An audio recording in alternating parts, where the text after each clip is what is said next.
और fill in the blanks है वो करनी है। अब आते हैं, टोटल आपके पास 7 चैप्टर हैं, लेकिन 7 चैप्टर जो है ना, चैप्टर नंबर 7 ये आपने नहीं करना क्योंकि स्मार्ट सिलेबस में शामिल नहीं है। तो बाकी बचे 6 चैप्टर, ठीक है। अब 6 चैप्टर में से जिस चैप्टर में से आपको लॉन्ग आना है पहले वो भी देख लें। आपको टोटल आएंगे लॉन्ग 3, आपने 2 करने होंगे।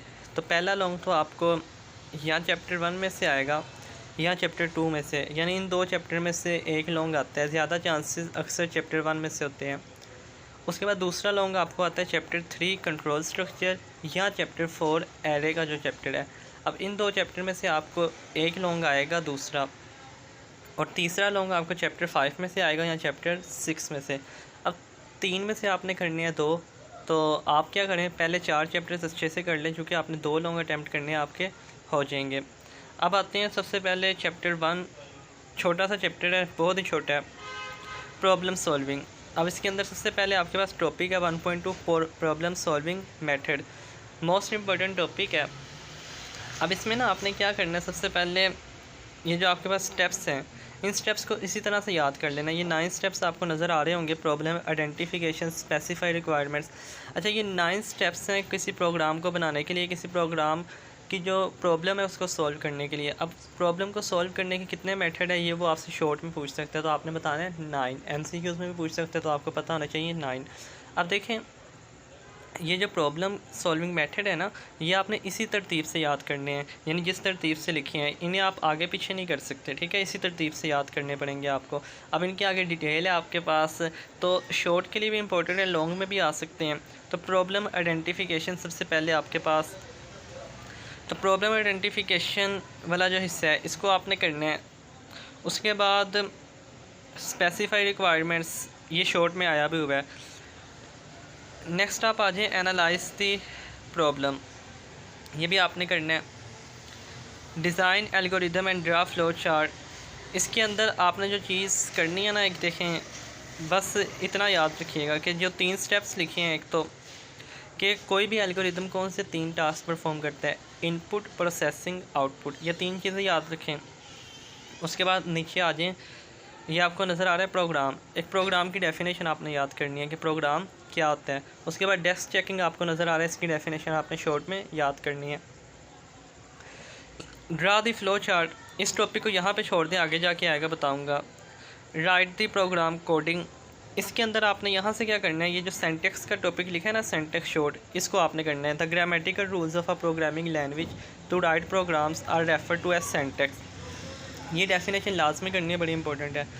अब आ जाए आगे, test and debug the program, इसमें से आपने कौन सा हिस्सा करना है, ये आपको ब्लैक में नज़र आ रहा है, डीबगिंग। तो डीबगिंग डेफिनेशन बहुत इंपॉर्टेंट है। Debugging is the process of finding and removing errors in the program, ठीक है। फिर 3 टाइप्स हैं एरर्स की, कौन कौन सी, syntax error, run time error and logical error. अब आगे आ जाएँ, तो ये तीनों, ये लॉन्ग के लिए आपने याद करना है एरर की जो टाइप्स हैं ना 3, syntax error, run time error and logical error. तो ये आपने लाजमी तौर पर याद करना है, किसके लिए, लॉन्ग क्वेश्चन के लिए। एरर की टाइप्स 3 है, ठीक है। नेक्स्ट अब आते हैं, इसको छोड़ दें आप, एल्गोरिदम के ऊपर। तो एल्गोरिदम की डेफिनेशन बड़ी इंपॉर्टेंट है, तो स्टूडेंट ये आपने लाजमी करनी है। एल्गोरिदम की डेफिनेशन, कि एल्गोरिदम का एक फाइनाइट सेट ऑफ स्टेप है, जिसे अगर आप फॉलो करो तो आपका एक टास्क जो पर्टिकुलर होता है ना, वो सॉल्व होता है। तो ये पहली लाइन जो इसकी, ये आपके पास डेफिनेशन में आ जाएगी एल्गोरिदम की। उसके बाद स्ट्रेटजी फॉर डेवलपिंग एल्गोरिदम, ये भी आपने करना है, ठीक है। ये आपके पास उसमें स्टेप्स हैं, स्टेप 1, स्टेप 2, स्टेप 3, तो लॉन्ग में आ सकता है। ये 3 स्टेप्स आपने इसी तरह से याद कर लेने हैं, शॉर्ट में भी वो पूछ सकता है। नेक्स्ट आ जाते हैं, ये प्रॉब्लम्स दी हैं, तो प्रॉब्लम नंबर 1 आपके जो है ये छोड़ दें, इसे प्रॉब्लम नंबर 1 को कैंसिल है स्मार्ट सिलेबस में। प्रॉब्लम नंबर 2 है मेकिंग टी, यानी कि आप चाय बनाने का तरीका आपको आता ही होगा, तो ये आपने पढ़ लेना, उसी तरह से स्टेप्स लिखे हैं।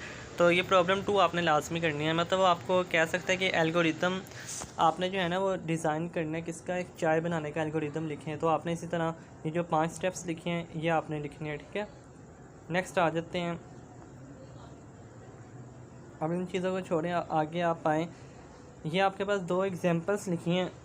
एक एग्जांपल है कि write an algorithm to find the sum of first 50 natural number, और एग्जांपल 2 है। एग्जांपल 1 को आप अच्छे से कर लीजिएगा, ठीक है। यानी ये जिस तरह लिखा है इसको आपने इसी तरह से जो है ना ज़हन में बिठा लेना। पहले बिगिन लिखेंगे, फिर सम इज़ इक्वल टू 0, और जिस तरह लिखा हुआ है ना कि कैपिटल लेटर्स में, आपने भी कैपिटल लेटर्स में लिखना है, क्योंकि ये प्रोग्रामिंग है, इसके अंदर आप अपने पास से कोई चीज़ ऐड या सब्ट्रैक्ट नहीं कर सकते। अच्छा, उसके बाद फ़्लो चार्ट की डेफिनेशन इंपॉर्टेंट, और फ़्लो चार्ट का टॉपिक नहायत अहम है। इस चैप्टर में से लॉन्ग आने के चांसेस फ़्लो चार्ट के भी बहुत ज़्यादा होते हैं और एल्गोरिथम के भी।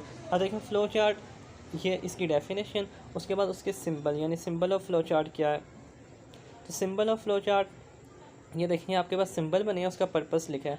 अब इनको ना आपने ध्यान से ना ज़हन में बिठा लेना। आपको एमसीक्यूज़ में वो कोई भी सिंबल बना कर दे सकते हैं और वो कहेगा इसका पर्पस बताएं, तो आपने याद रखना है कि ये जो सिंबल है इनके पर्पस क्या है आपके सामने लिखे हैं, ठीक है स्टूडेंट। नेक्स्ट आते हैं guidelines for drawing a flow chart. तो अक्सर सवाल किस तरह से आता है, लॉन्ग वो कहता है फ़्लो चार्ट क्या, फ़्लो चार्ट के एडवांटेजेस डिसएडवांटेजेस यानी लिमिटेशंस बताएं। तो उसमें फिर आपको गाइडलाइंस भी बतानी होती हैं, अगर वो गाइडलाइंस पूछे। ज़्यादातर गाइडलाइंस तो नहीं पूछता, लेकिन आप पढ़ लीजिएगा। लेकिन इम्पोर्टेंट चीज़ जो वो आपसे पूछेगा लॉन्ग में, एडवांटेजेस ऑफ फ़्लो चार्ट, ये जो लिखे हैं ये लाजमी करने में बता रहा हूँ। एडवांटेजेस एंड लिमिटेशंस, लिमिटेशन का दूसरा नाम डिसएडवांटेजेस यानी नुकसानात। तो फ़्लो चार्ट की डेफिनेशन, उसके सिंबल्स, और ये साथ में advantages and disadvantages of flow chart. काफ़ी दफ़ा लॉन्ग क्वेश्चन आ चुके हैं बोर्ड एग्ज़ाम में। तो ये पूरा 8 नंबर का लॉन्ग आएगा आपके पास बोर्ड के अंदर। पार्ट की सूरत में नहीं आता, कंप्यूटर का पूरे 3 लॉन्ग आते हैं, आपने 3 में से 2 करने होते हैं। तो यहाँ पर चैप्टर ख़त्म। ये 2 फ़्लो चार्ट हैं, इनमें से भी एग्जांपल नंबर 3 वाला फ़्लो चार्ट बनाना आप देख लीजिएगा, इसको तैयार कर लीजिएगा, ईजी सा है। नेक्स्ट फिर अब मैंने आपको बताया ये जो एक्सरसाइज है, इसके आंसर तो आपके बुक पे लिखे हुए हैं, चैप्टर जहाँ पे ख़त्म हुए आगे लिखे हुए हैं, तो इसको फिल कीजिएगा और ये लाजमी कीजिएगा, जो कि इसमें से एमसीक्यूज़ बनते हैं। और बाकी ये जो एमसीक्यूज़ हैं इनको भी टिक करके, तो इनको आपने अच्छे तरीके से लाजमी करना है हर चैप्टर के। नेक्स्ट आ जाते हैं चैप्टर नंबर 2 के ऊपर। तो स्टूडेंट्स ये उनके आंसर हैं आपके पास फिल इन द ब्लैंक्स की और एमसीक्यूज़ की, यहाँ से देख लीजिएगा। अब आ जाएँ चैप्टर नंबर 2 के ऊपर। तो चैप्टर नंबर 2 के अंदर आपके पास सबसे पहले इंट्रोडक्शन है। इंट्रोडक्शन में जो आपके पास पहला पैराग्राफ है ना, कि बेसिक लैंग्वेज किसने डेवलप की थी, ये साइंटिस्ट के नाम लिखे हैं और कहाँ पे की थी, और सन, ये आपने एमसीक्यूज़ के लिए याद करना है पहला पैराग्राफ, ख़ास तौर पर पहली एक लाइन। फिर आपने आ जाना मोड्स ऑफ ऑपरेशन के ऊपर। तो स्टूडेंट्स मोड ऑफ ऑपरेशन में आपने जब आना है तो इसमें आपके पास 2 मोड हैं। एक देखें ये सेकंड पैराग्राफ में लिखा है डायरेक्ट मोड, यानी एक ये पैराग्राफ याद करना है, और एक ये पैराग्राफ इनडायरेक्ट मोड। ये 2 चीज़ें आपने याद करनी है। नेक्स्ट आप आ जाएँ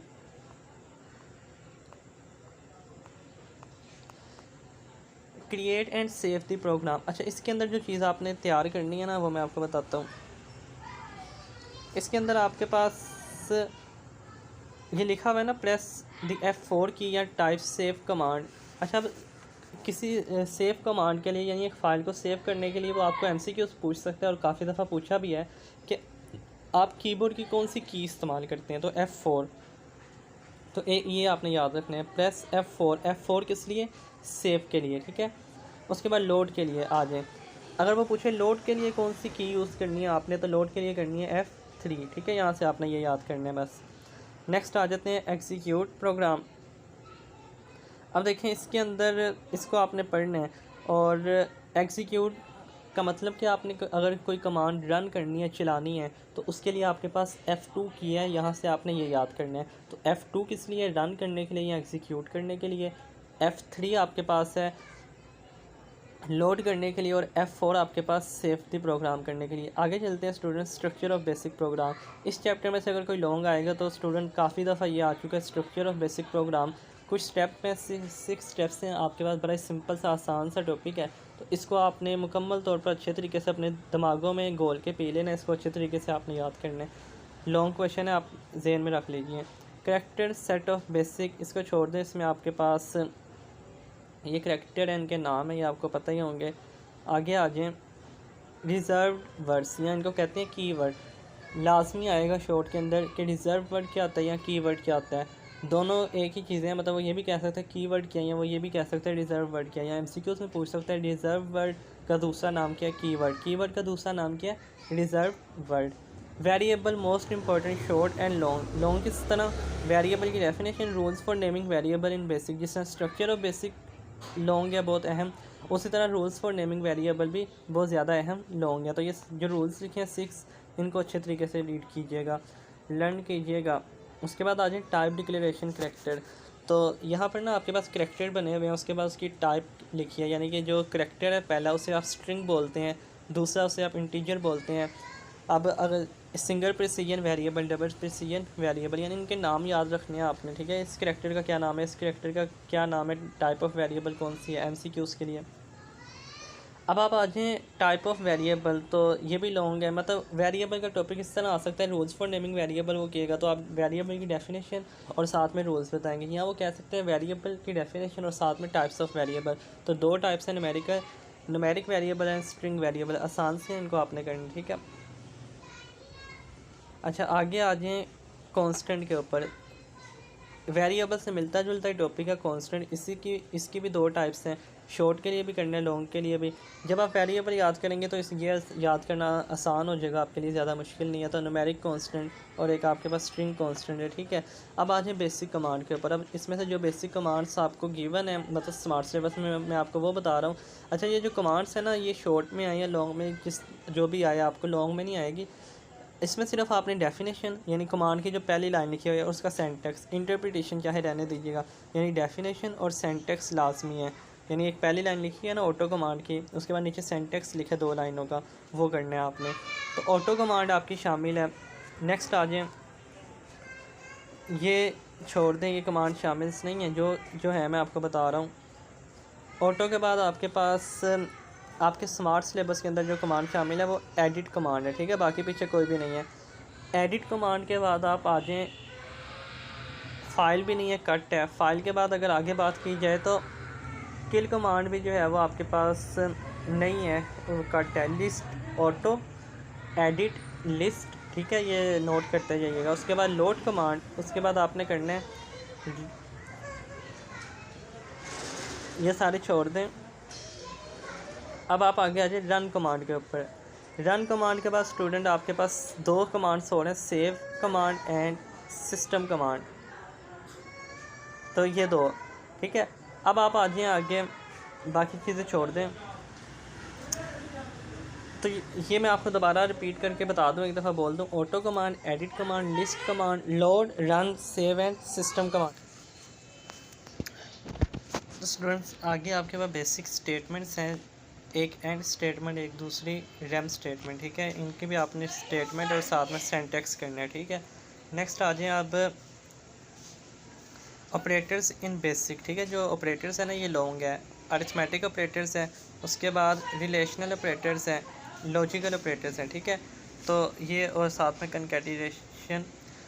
तो ये जो आपके पास ऑपरेटर्स है ना, ये लॉन्ग के लिए इम्पोर्टेंट है। तो कनकैटिनेशन ऑपरेटर, असाइनमेंट ऑपरेटर, तो इसको आपने करना है। और ये टॉपिक आपके पास जो है ये एमसीक्यूज़ के लिए देख लीजिएगा, क्योंकि ये ऑपरेटर लिखे हैं और इनकी प्रेसिडेंस लिखी है कि सबसे पहले कौन सा ऑपरेटर आता है, फिर कौन सा। तो ज़्यादा अहम नहीं है, उसको छोड़ दें। बाकी आगे भी आप छोड़ दें चीज़ें। लास्ट पर आ जाएँ, रीड डाटा स्टेटमेंट, ठीक है। और इसके बाद आपके पास लास्ट में एक प्रिंट स्टेटमेंट होगा, वो करना है और चैप्टर आपका ख़त्म, ठीक है। ये प्रिंट स्टेटमेंट, ये मैं बता रहा हूँ, ये स्टेटमेंट और कमांड सिर्फ आपने डेफिनेशन और साथ में सेंटेक्स, ठीक है। अब आ जाएँ चैप्टर नंबर 3 के ऊपर, बाकी चीज़ें छोड़ दें। इसके एमसीक्यूज़ वगैरह आप देख लीजिएगा। आगे है students chapter number 3 control structure.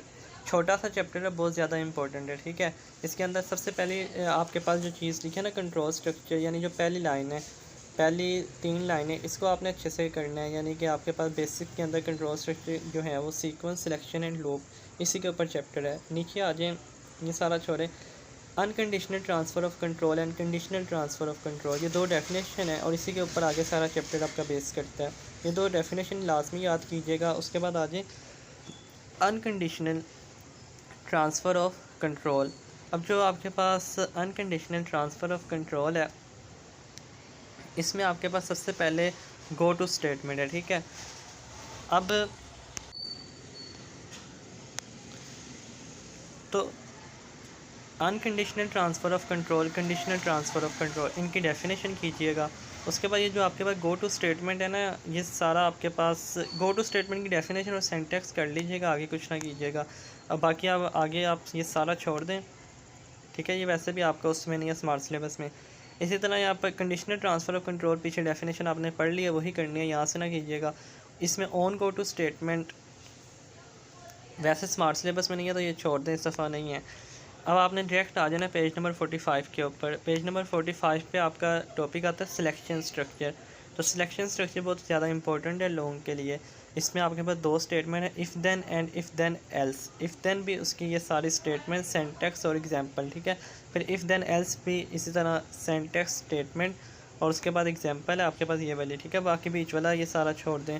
Example ये जो आपके पास लिखे है ना 10 से 80 तक, ये आपने याद करनी है। अच्छा, उसके बाद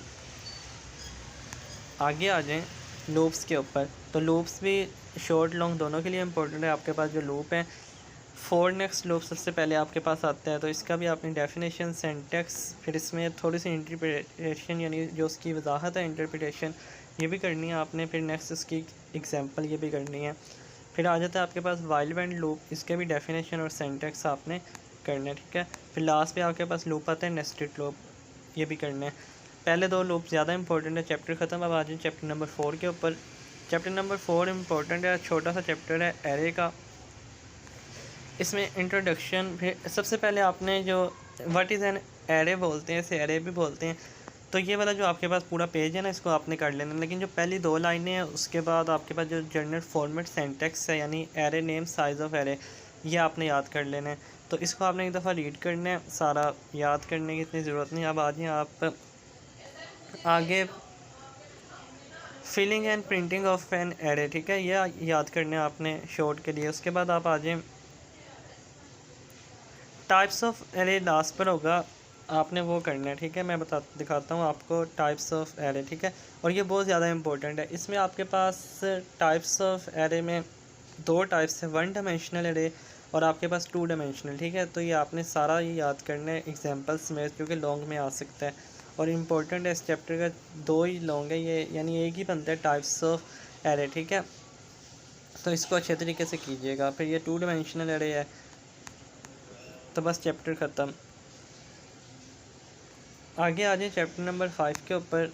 चैप्टर नंबर 5 जो है, इसके अंदर आपके पास सब प्रोग्राम एंड फाइल हैंडलिंग। तो इंट्रोडक्शन के अंदर नीचे आ जाए बिल्ट इन फंक्शन। अब ये बिल्ट इन फंक्शन के ना, ये आपको कुछ ब्लैक वाला नीचे नज़र आ रहा होगा, ये देखें, basic has many pre defined function built in into the language that can be used by calling them, ये लाइन। अच्छा, इससे ऊपर ना आप इसमें पढ़ेंगे कि जो बिल्ट इन फंक्शन है, इसको 2 से 3 नाम दिए गए हैं, देखें ऊपर, built in function, standard function, library function, intrinsic function, यानी एक ही फंक्शन के 3 से 4 नाम है, ये आपने याद रखने हैं। फिर उसकी 2 टाइप्स हैं, न्यूमेरिक फंक्शन और एक आपके पास आगे स्ट्रिंग फंक्शन आएगा। उसकी फिर आगे मज़ीद टाइप्स हैं, ये आपने देखनी है, ठीक है। तो सबसे पहले हम आते हैं बिल्ट इन फंक्शन की टाइप्स के ऊपर। ABS फंक्शन, उसका पर्पस और फॉर्मेट याद करना है आपने। उसके बाद आपके पास INT यानी इंटीजर फंक्शन है। उसके बाद SQR फंक्शन नहीं करना, कट है, ठीक है। साइन फंक्शन भी नहीं करना, ये भी कट है आपके पास। जो आपने करना है वो है RND फंक्शन, ये सारे कट हैं। RND फंक्शन ये करना है आपने। उसके बाद लॉग फंक्शन करना है और आपने फिर उसके बाद करना है, ये बाकी कट है, डेट फंक्शन। उसके बाद और इनके डेफिनेशंस वगैरह ही करनी है और सिंटैक्स, फॉर्मेट। फिर आ जाए आप स्ट्रिंग फंक्शन में, इनमें आपने जो चीज़ें करनी हैं, ये VAL फंक्शन करना है आपने स्टूडेंट। उसके बाद मिड फंक्शन और right function, mid function, right function, ठीक है। उसके बाद CHR फंक्शन, बस। और लास्ट पर आपके पास यूज़र डिफाइंड फंक्शन है, ये टॉपिक आपने अच्छे से पढ़ लेना है, ठीक है। ये यूज़र डिफाइंड फंक्शन, ये पेज नंबर 67 से लेकर 69 तक है, ठीक है। बाकी बस यहाँ पर आपका ख़त्म होगा। उसके बाद सब रूटीन की डेफिनेशन याद कर लीजिएगा, ठीक है। नेक्स्ट आ जाए अब चैप्टर नंबर 6 के ऊपर।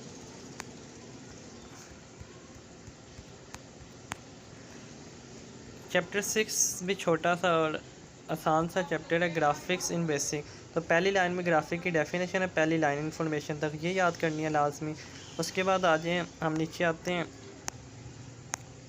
ये लिखा हुआ है ना basic provide 3 modes of displaying data, तो ये लाजमी करना है, text mode, medium resolution mode and high resolution mode. तो ये लॉन्ग है, ठीक है। तो ये 3 पैराग्राफ उसी के हैं, पहला टेक्स्ट का, दूसरा मीडियम का, तीसरा हाई रेजोल्यूशन का। उसके बाद आ जाए आप स्क्रीन स्टेटमेंट, ठीक है। तो स्क्रीन स्टेटमेंट आपने करनी है और उसके बाद आपने ये स्क्रीन स्टेटमेंट सारी करनी है लॉन्ग के लिए। नेक्स्ट आज पेज नंबर 80 तक, ठीक है, यहाँ तक। उसके बाद आपके पास बाकी ये छोड़ दें, कलर स्टेटमेंट नहीं करनी क्योंकि ये शामिल नहीं है। स्क्रीन स्टेटमेंट के बाद आपके पास जब पेज नंबर 83 के ऊपर आएगा, आपने सीधा चले जाना है पी सेट स्टेटमेंट के ऊपर, ठीक है। यहाँ पर बाकी पीछे सारे कट हैं, तो थोड़ा सा सिलेबस है, पी सेट स्टेटमेंट पे आ जाएंगे और पी सेट स्टेटमेंट भी आपने सारी करनी है। और उसके बाद आपके पास आएगा लाइन स्टेटमेंट, सर्कल और ड्रा, ये लास्ट 3 टॉपिक्स हैं। लाइन स्टेटमेंट अच्छे से करना है ये तीनों, इनमें से कोई एक आ सकता है। Circle statement most important, circle statement, ठीक है। उसके बाद ड्रा स्टेटमेंट, तो इसको अच्छे से कीजिएगा, बस चैप्टर ख़त्म। और चैप्टर 7 तो है नहीं। तो स्टूडेंट, जिस तरह आपको बताया कि MCQ सारे चैप्टर्स के fill in the blanks MCQs बन के आते हैं। उसके बाद जो आपका बताए हैं लॉन्ग शॉट आपने उसी तरह से करने हैं। तो ये थे गेस्ट पेपर 10th क्लास के। अगली वीडियो में केमिस्ट्री के 10th क्लास के गेस्ट पेपर डिस्कस करेंगे। अगर वीडियो अच्छी लगी हो तो लाइक कीजिएगा। अल्लाह हाफिज़।